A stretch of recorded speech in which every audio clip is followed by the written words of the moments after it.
ناحیه درواز را عادتاً دروازه بدخشان نام میبرند و شاید بی سبب هم نباشد. بازیافت‌های ارخئولوژی سالهای آخر به آن اشاره می‌نمایند که وادی درواز اساساً قسمتی که به بدخشان تاجیکستان تعلق دارد تاریخ پرغناور دارد. از این بلندی قسمت وادی ناحیه درواز چون کف دست نمایان است و در پایان دهه است که روزوی نام دارد. در او طرف دیگر باشد دهه دیگری است که کیوران نام دارد و اگر از این بلندی نگاه کنیم 10 کیلومتر در زیر نظارت همین موضع است و در همین موضع قلعه جایگزین است که آن را مردم قلعه کران گویند و بعضی خود در چنین فکر هستند که این نه تنها یک قلعه بلکه یک شهرک زمانوی در همان دوره بوده است و از تمدن مردم اوریتبار تاجیک درک می‌دهد. ما می‌خواهیم که شما را به حد امکان با همین مکان یا با همین شهرک شناس نماییم. همگی 1 سال قبل این مکان با پشته بیجانی مانند بود. جا جا دیوارهای کهنه به نظر می رسیدند، ولی در خیال کسی هم نبود که زیر این خاک خرابه های قلعه قدیمه محفوظند.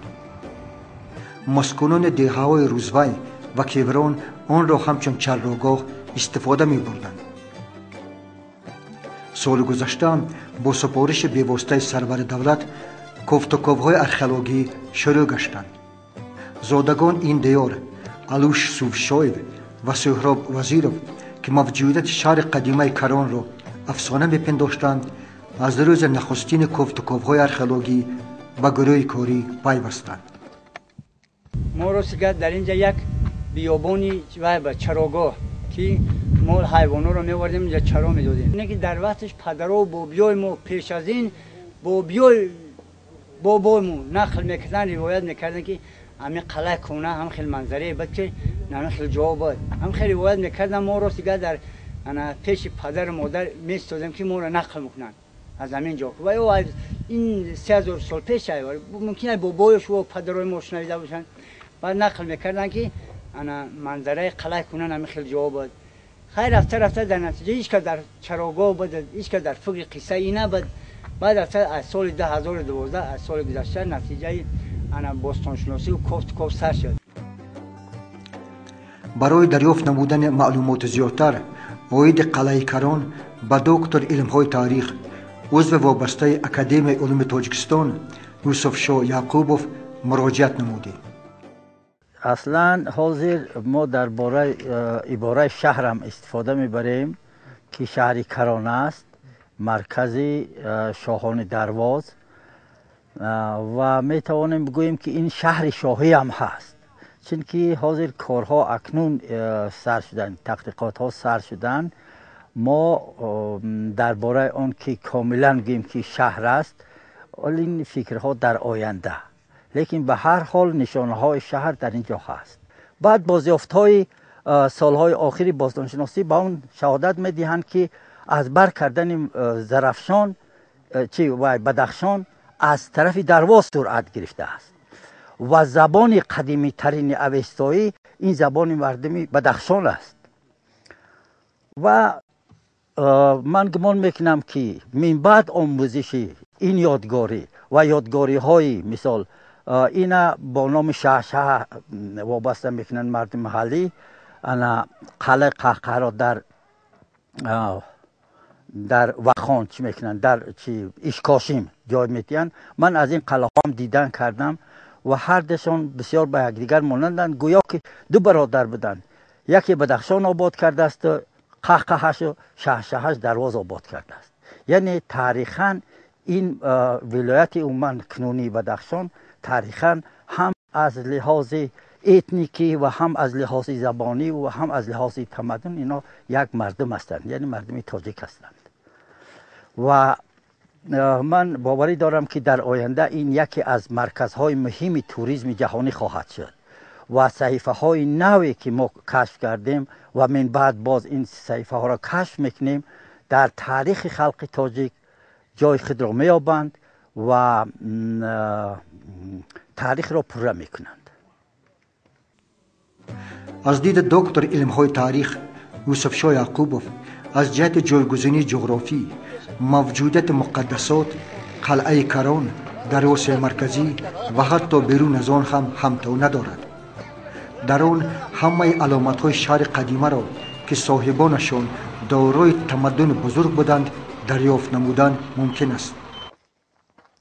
از دید تحقیقاتیان از همین جایی که ما وارد میشیم همین جا محض دروازه همین شهرک بوده است و در پس ما طوری که دیده ایستاده اید در آنجا یک بنای است گرد شکل گویا که همون گمرک بوده است و چون کاروانها می در آمدند حتما از گمرک می گذاشتند، بوج می سپردند و از پهلوی همین قلعه با همین راه می رفتند.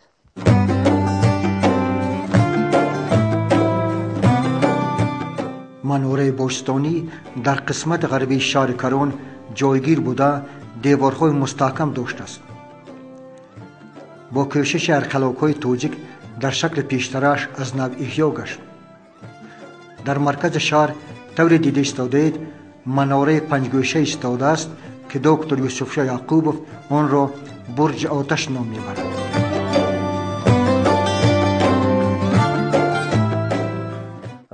یک ماه به تحقیقات همین یادگاری مشغول شدم و در نتیجه همین 5 منار پیدا شد.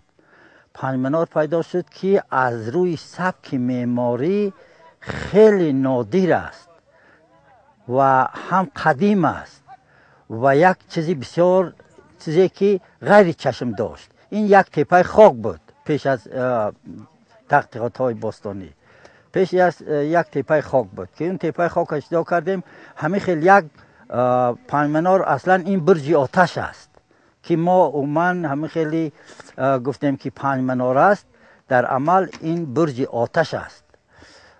بنابراین بسیار نادر بی‌نظیر است و امثال در تاریخ آسیای مرکزی نیست. در ساختمان برج آتش در برابر سنگ خاک از چوب ارچه فراوان استفاده بردند. از دید تحقیقاتیان چوب ارچه را همچون بند ضد زلزله برای مستحکم کنی دیوارها استفاده می بردند. در طور مناره پنجگوشه در 3 سمت صوفه ها موجودند که شاید جای نشست باشند، زیرا روی یک از آنها به طرف میدان وسیع نگرانده شده است. عرض می دارد یکی از متصدیان کوفتکوف‌های ارخئولوژی، راهبر تشکیلات جمعیتی احیای یادگارهای تاریخی و فرهنگ آریایی حیدرشاه اکبروف. اولین بازی ورزشی مردم آریایی بازی چوگان است که با این امروز در تمام دنیا معمول شده است و این میدان چوگان است. اینجا که هستیم جای نشست مردم است.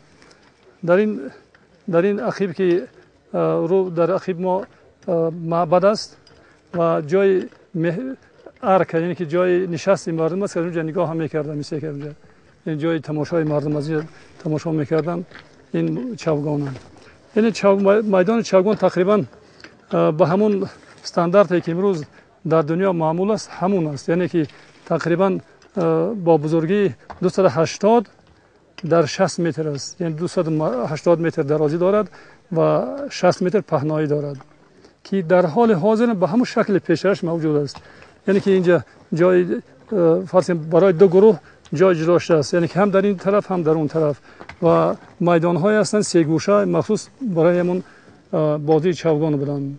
یعنی تقریبا به همون شکل پیشرش امروز زنده است و این دیوال های اطراف چوگان هستند که یعنی به هر حال به هم نشانه هاش امروز معلوم هستند. من تقریبا میگم که یعنی یک جای چی است، یعنی جای نشست در اونجا که این محراب بود، این خیلی ارک است. شاید که جای صفه بوده باشد و جای نشست هم بوده باشد اونجا که میسودن و یعنی چوگان تماشا میکردند. ولی در اون طرف هم جایهای نشسته هستند، یعنی چند صفه است، 1 صفه، 2 صفه، 3 صفه، پای هم بالا، یعنی که در اونجا جایگیر است که از اونجا میسودن چوگان یعنی که تماشا میکردند. یعنی تقریبا که همون شکل قبلی که در همون زمانش این میدان وجود داشت امروز زنده است. شهر کران آهسته آهسته رازهای نهفته خود را گشاده ایستاده است. دکتر یوسف شاه یعقوبوف با ما بازیافت‌های را نشان داد که از قدیمیت شهر کران درک می‌دهند. اینها دیگچه سنگین، لوله‌های آبگذر، خم‌های گلین و سنگین میباشند.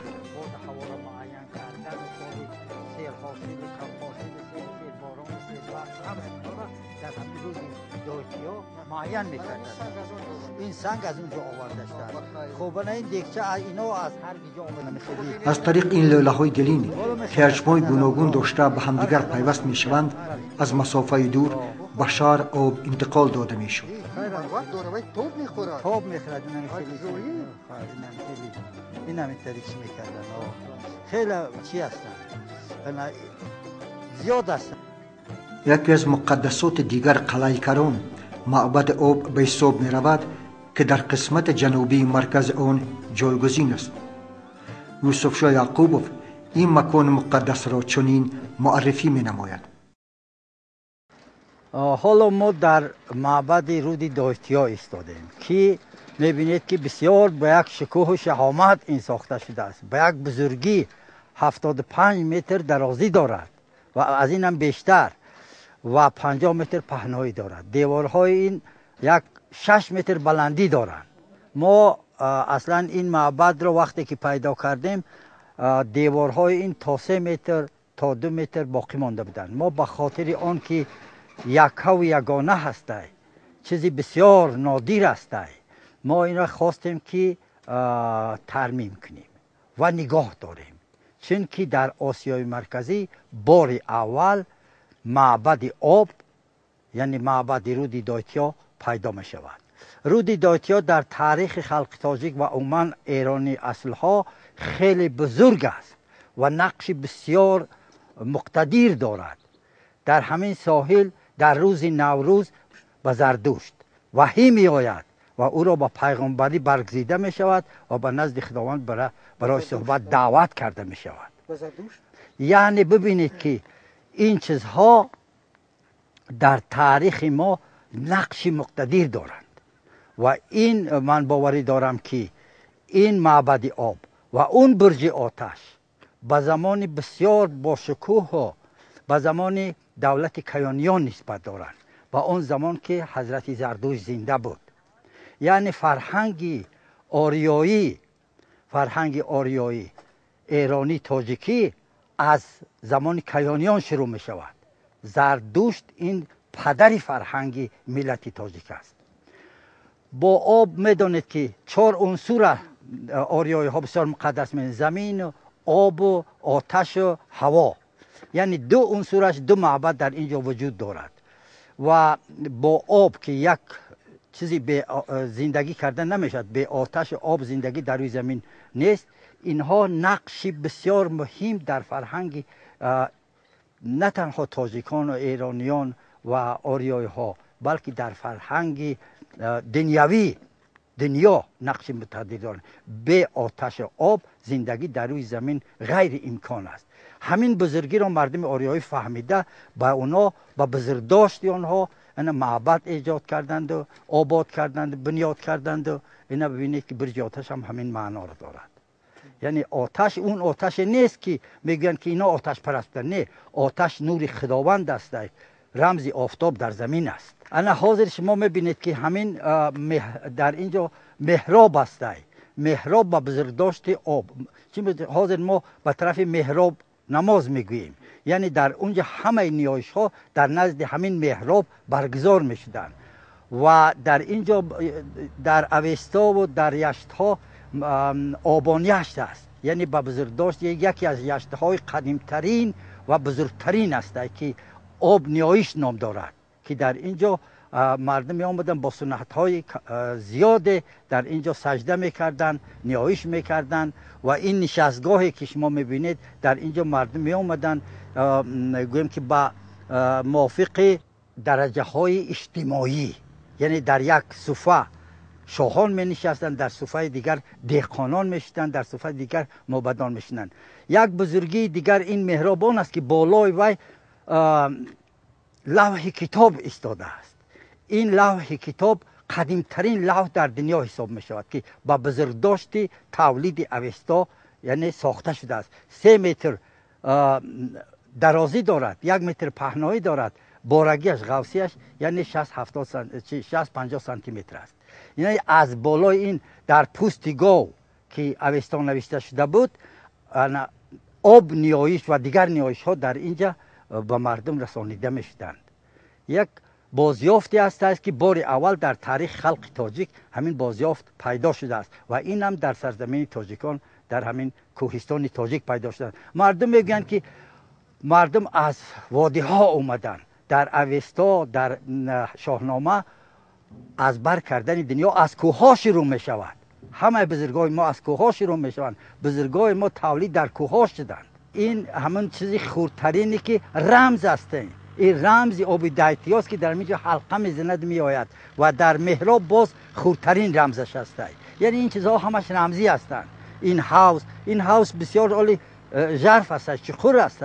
ولی اگر این ما پاک کنیم درون این نکم از 2 متر 3 متر چی دارد و آبی در اوستا آبی همه آبها سروده نمی شوند.